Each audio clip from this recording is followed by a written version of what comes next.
All right, let's fix the reason why you are getting burnt out. You are an athlete.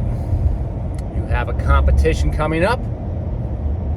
You get excited for it. You get nervous for it. Your body activates its stress system. We've talked about this before.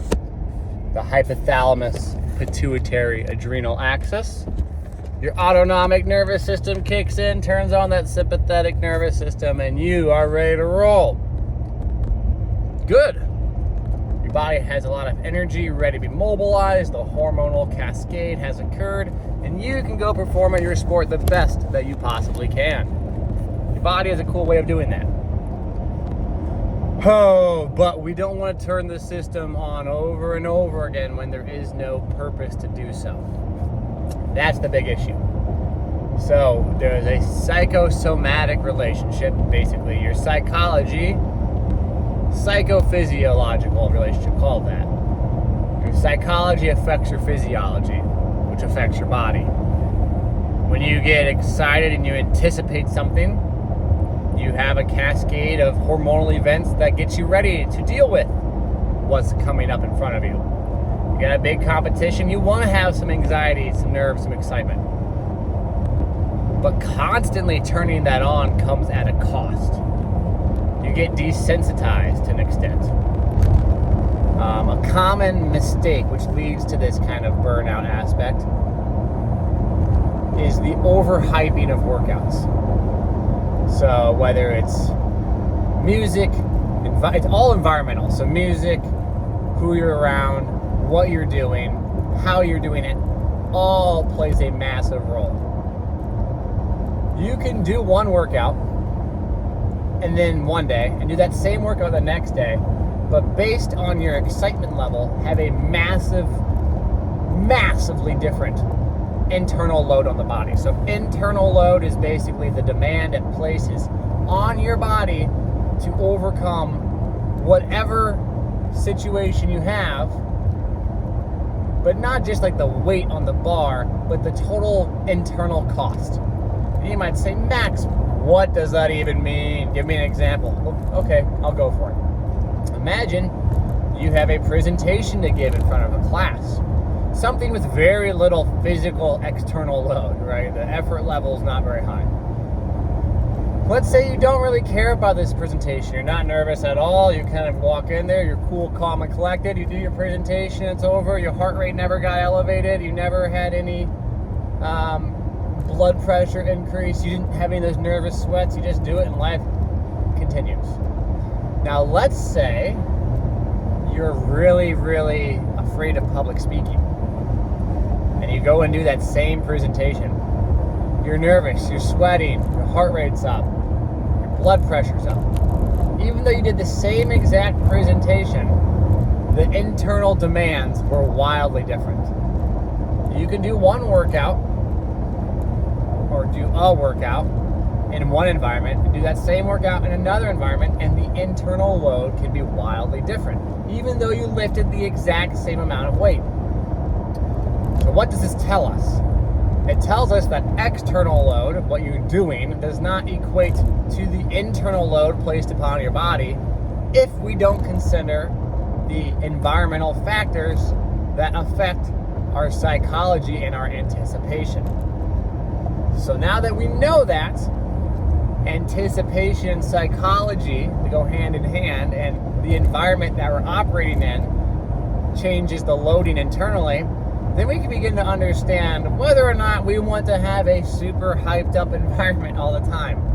Now, it really depends on you as the person. I know some people are absolutely crazy and they can operate in the psychotically all the way turned up environment, and psychology calls this the U curve of arousal. There's a certain point where a certain amount of excitement is optimal and too much excitement is detrimental.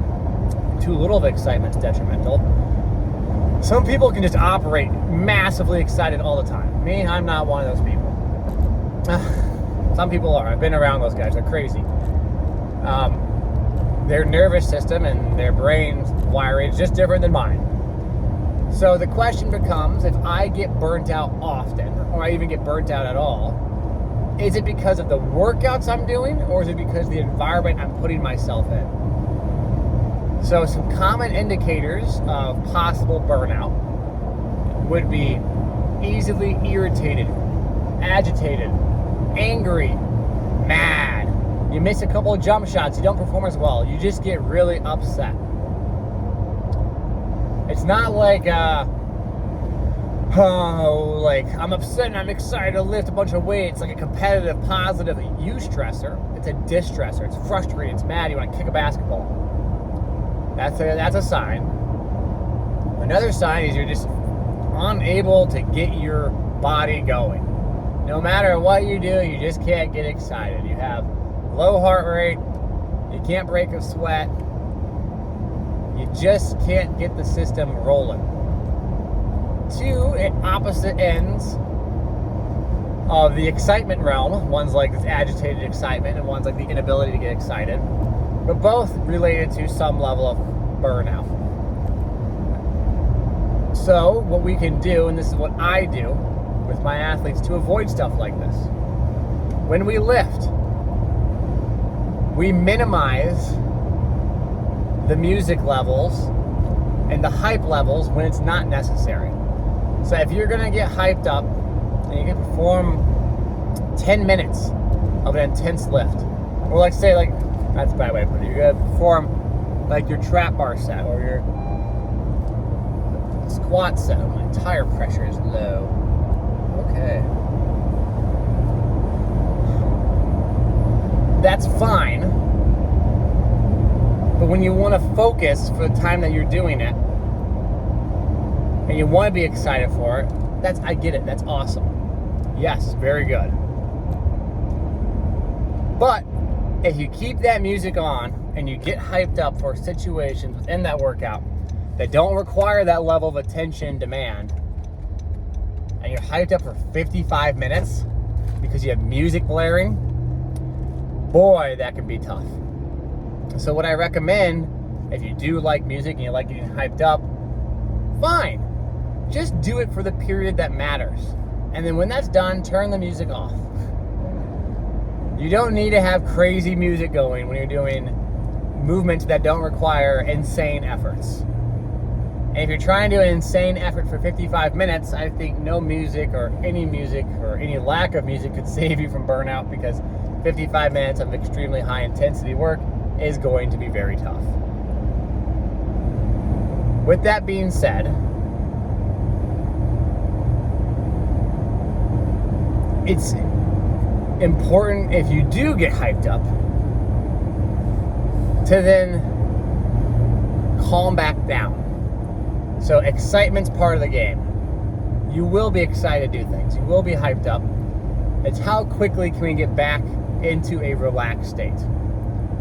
So you can think about the time on, how long you're exposed to this heightened state.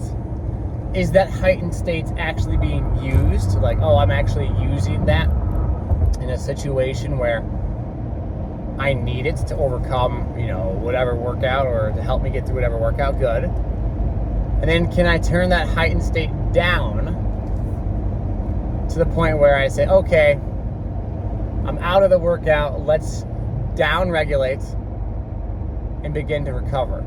So certain types of breath work can be really important, putting your phone down, whatever relaxation patterns you can do. Other aspect of it is nutrition. There is a nutritional component. There seems to be that carbohydrates are most tightly connected to some levels of overtraining. There's beta-2 adrenergic receptor desensitization that can occur with excessive exposure to high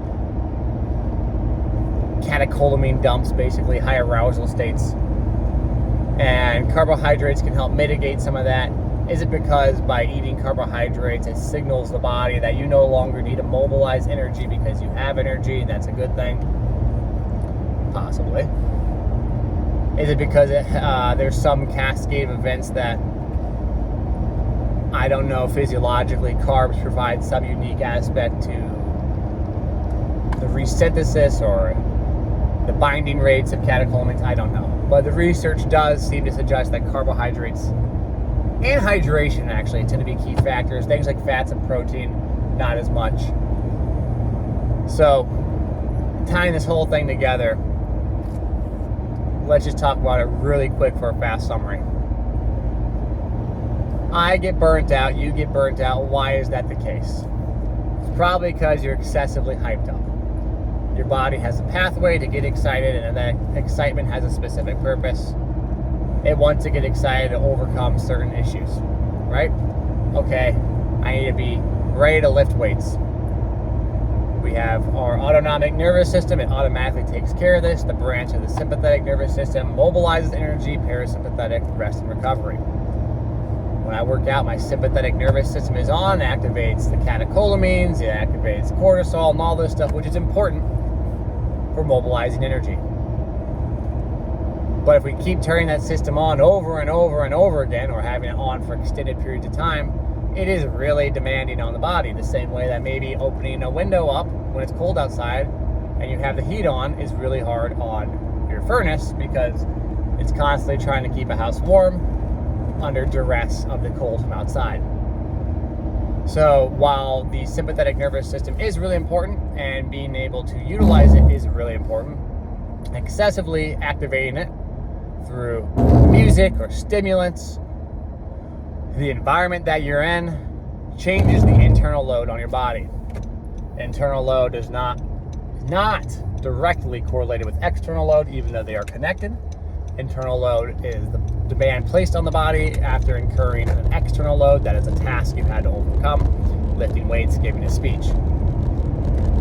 So finding times to utilize the sympathetic nervous system and finding ways to turn it back off is critically important for an athlete. Common signs that you might be in some burnout state are agitation, irritation, easily upset, also lethargy, being slow, tired, and unmotivated are other ones. Unable to get your heart rate up, unable to break a sweat, not wanting to be there. Some sort of psychological disruption. Nutrition can play a role in that recovery process from heightened sympathetic states, probably because a sympathetic state makes you go somewhat anaerobic, leads to glycolysis, high heart rates, you burn in sugar, you have growth hormone that's mobilizing glucose in the liver, and you have a whole cascade of events that are trying to make sure your body has fuel. So obviously replenishing the fuel acutely, which is your carbohydrate, your glycolytic system, is important, and maybe can mitigate some of the issues associated with heightened states and overtraining. Hydration obviously important as well. Sleep and other factors that affect general aspects of your recovery, important. But I think the big one is the excessive arousal state, constantly listening to hype music, getting hyped up for no reason at all. It can be tough. And if you want to get hyped up in your workouts, save it for the times that matter, save it for the sets that matter, and then when that's done, be done with it. Not every workout needs to be the most intense workout, music blaring, so on and so forth. Get your work done in an emotional state that makes sense for what you're trying to encounter, and it'll make recovery and life much better, ultimately increasing your work capacity and what you can do in totality, because you're not getting burnt out from things that don't need to burn you out. I hope that makes sense. I appreciate you guys listening as always. Take care. Peace out.